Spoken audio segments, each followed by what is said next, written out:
Finally, we have Her Grace Mandakini Mataji. Could you kindly come on the stage and make your offering?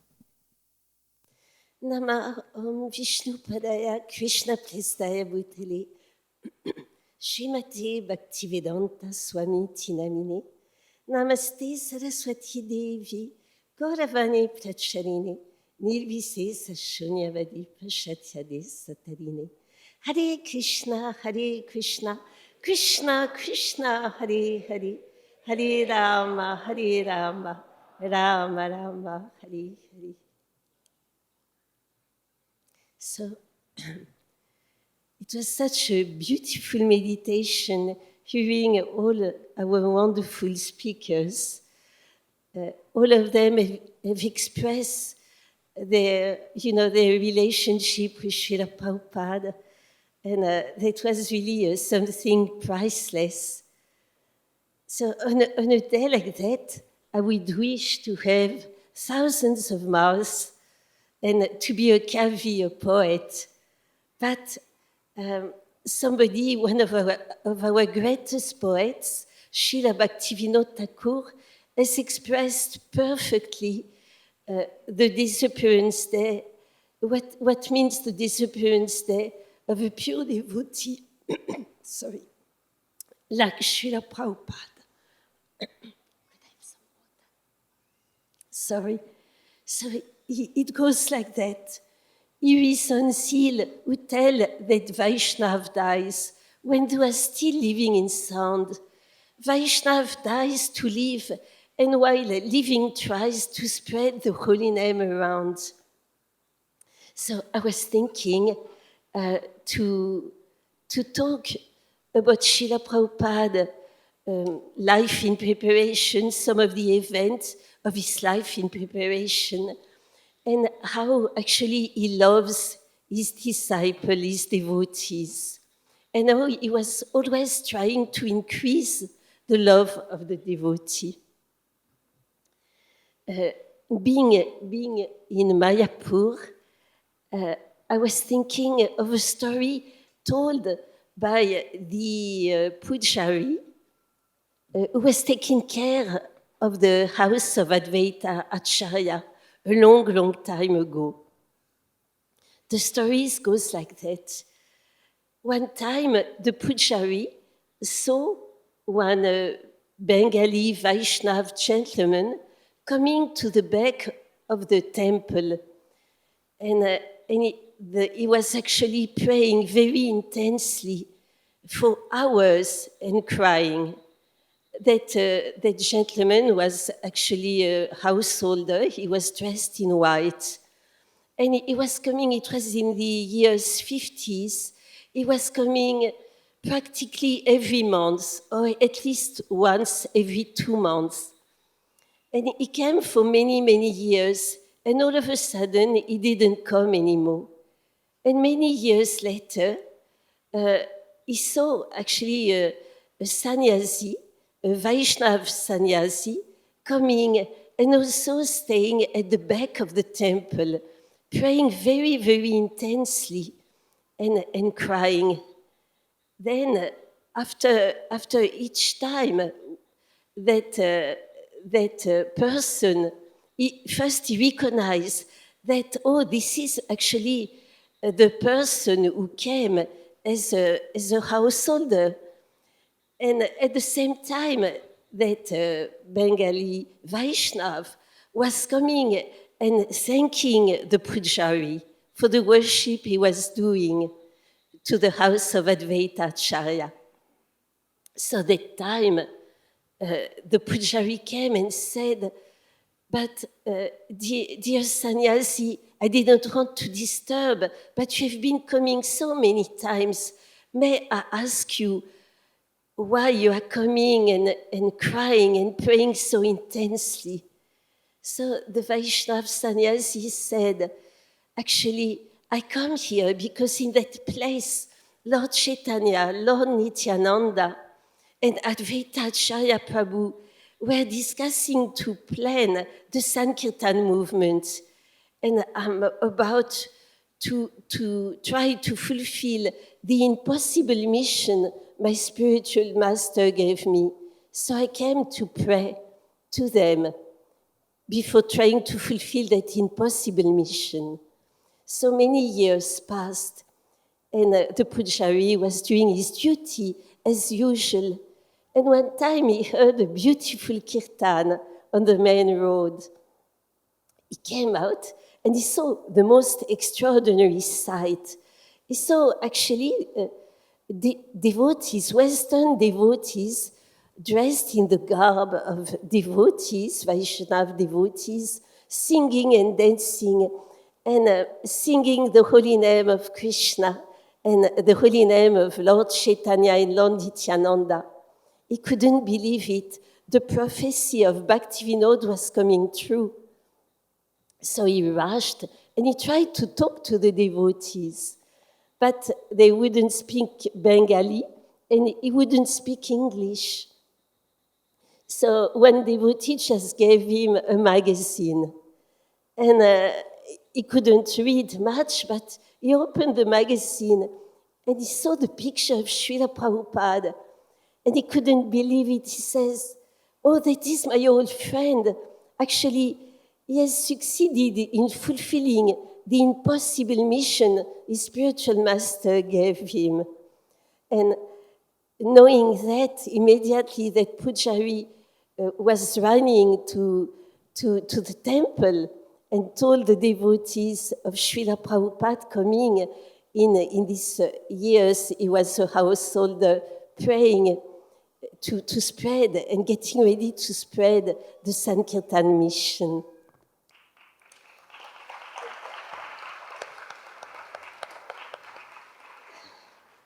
So, Srila Prabhupada already had the vision. He had the vision when he sat in New York on a bench. And I cannot recall if actually he talked to a postman or maybe to a bump. But then he just had the vision of what was going to happen. He said, "I'm going to open 108 temples. Just time is separating." And also when he was in Russia with Shyamasundar Prabhu, taking his morning walks on the Red Square, he also had the vision that nobody had at that time. When he passed near the tomb of Lenin, he said, "This communist regime won't last more than 50 years. And he said also a beautiful thing. He said, the Russian people are the greatest theists. So Srila Prabhupada had the vision. And now, just a few stories to show Srila Prabhupada's love for his devotees and how he was always trying to increase the love of the disciples for him. And he was not keeping this love for himself, but he was bringing this love to his own spiritual master, and so on. It was coming through our wonderful line of disciplic succession at the lotus feet of Lord Chaitanya and Lord Krishna. So that was a beautiful story told by one Prabhu in the temple a few days ago, maybe on Govardhan Puj. He said that when Srila Prabhupada was getting ready to leave this world, one disciple approached him. And the disciple asked him, "Srila Prabhupada, when your spiritual master left this world, when Srila Bhaktisiddhanta Saraswati Thakur left this world, it was because he was feeling completely disgusted with some of his disciples. Is that why you are getting ready to leave this world? Are you disgusted with us?" And Srila Prabhupada, although he was already weak, very strongly said, "No." And he told the disciples, "You are my best association." So Srila Prabhupada came alone to the West to fulfill the mission of his spiritual master. And he created his own association, so full of mercy. Two more stories showing how Srila Prabhupada was even showing his love to the grand disciple. There was one devotee in Russia. His name is Bharadwaj. And it was the time when devotees were taken to camps, and he was actually tortured by KGB. So Bhadraj Prabhu was actually coming, he was in his cell, it was very damp and dark. And then he had actually one other man in the cell. Then he was taken and he was being tortured.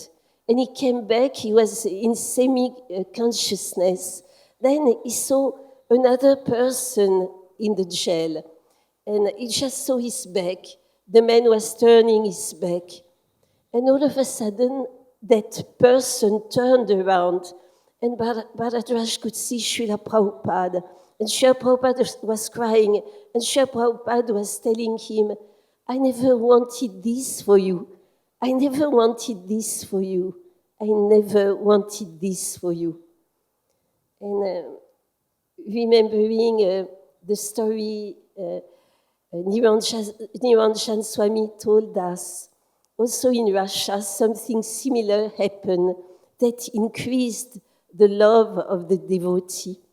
That time that happened to our Ananta Shanti, who was the first disciple that Srila Prabhupada had in Russia, and who actually spread Krishna consciousness in the beginning to everybody. So at one point, the GBC for Russia, his name was Ansadutta Prabhu, told Ananta Shanti Prabhu, actually, Prabhupada is coming on such a day.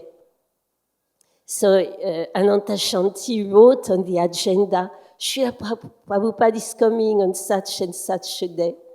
But Srila Prabhupada never came, it was too dangerous, it was impossible.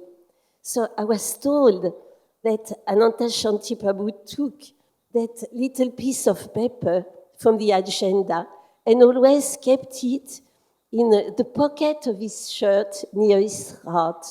And that was Srila Prabhupada is coming. And during all the hardships he underwent, he had that little piece of paper, Srila Prabhupada is coming. Now, just a last example of Prabhupada's love for his devotees. Before, I wanted to tell you that Prabhupada in the beginning was teaching us everything. He was even taking the risk of teaching us deity worship. And one time, making the installation for some deities, he begged Krishna, please, Krishna, forgive me. I'm putting you in the hands of very young disciples. I hope that will be all right, that they will not make too many mistakes. So one time, that happened in Holland, Netherlands, Holland. And we didn't know much about deity worship. There was one pujari, her name is Kishori Devidasi. And Prabhupada was coming to see the ceremony of the deities, installation and initiation, and the TV was there. So Kishori Prabhu, she didn't understand properly what was to be done. For example, she knew that was Jagannath deities, Jagannath, Baladev, and Lady Subhadra. So she heard they have to go to bed every night. So she bought some sleeping beds, and she actually put the deities into sleeping beds. And she thought that was the proper way to to worship the deities.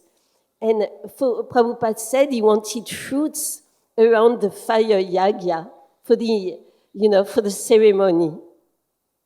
And then she cut some fruits and she put many bowls of a fruit salad around the fire yagya.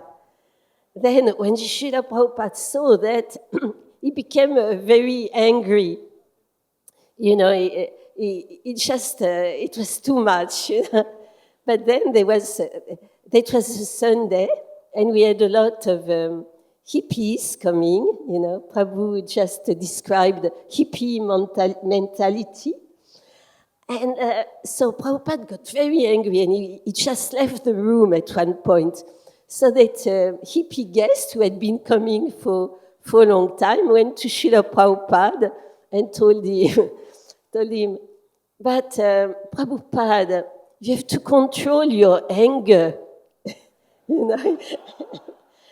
Srila Prabhupada looked at him and he put his hands like that and he said, that's the best thing I heard for the whole day. Then a last event to show Srila Prabhupada's love for his devotee. That was happening in Vrindavan. Srila Prabhupada was about to leave the planet.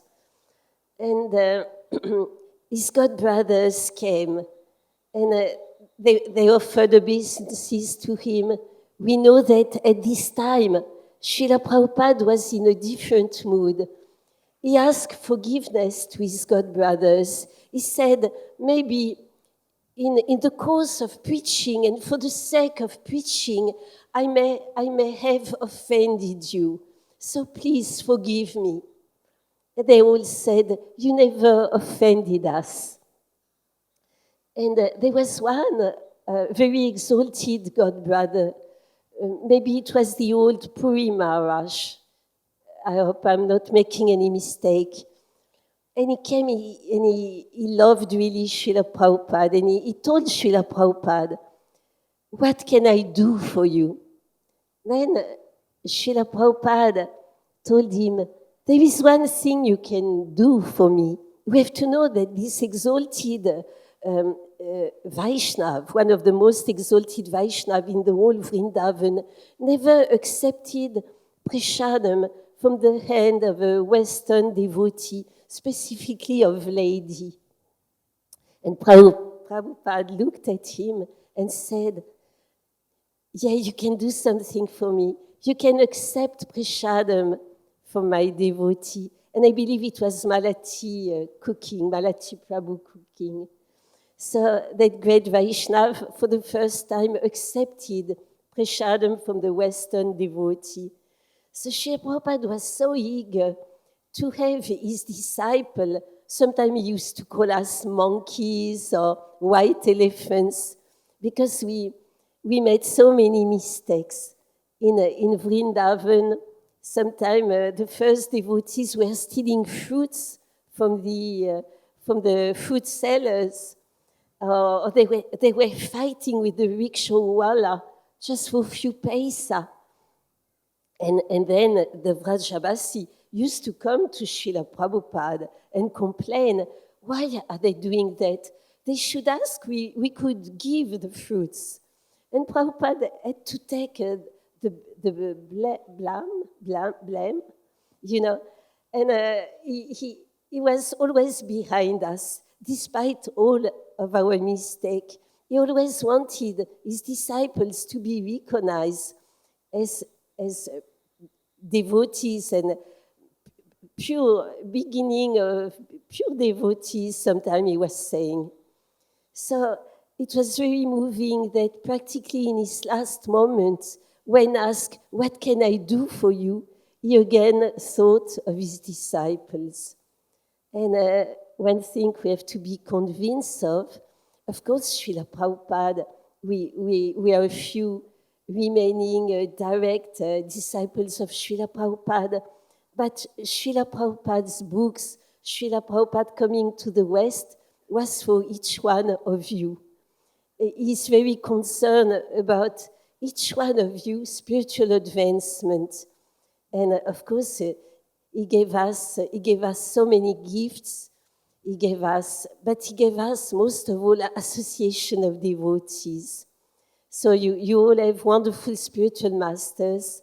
But Srila Prabhupada is your spiritual grandfather. He's very caring. And he said that the grandfather is ever kinder than the father because he doesn't have to chastise, to instruct. So Srila Prabhupada is here for all of us, disciple and grand-disciple. And I'm very happy to witness all of you today. Hare Krishna. Hare Krishna. Thank you, Mandakini Mataji.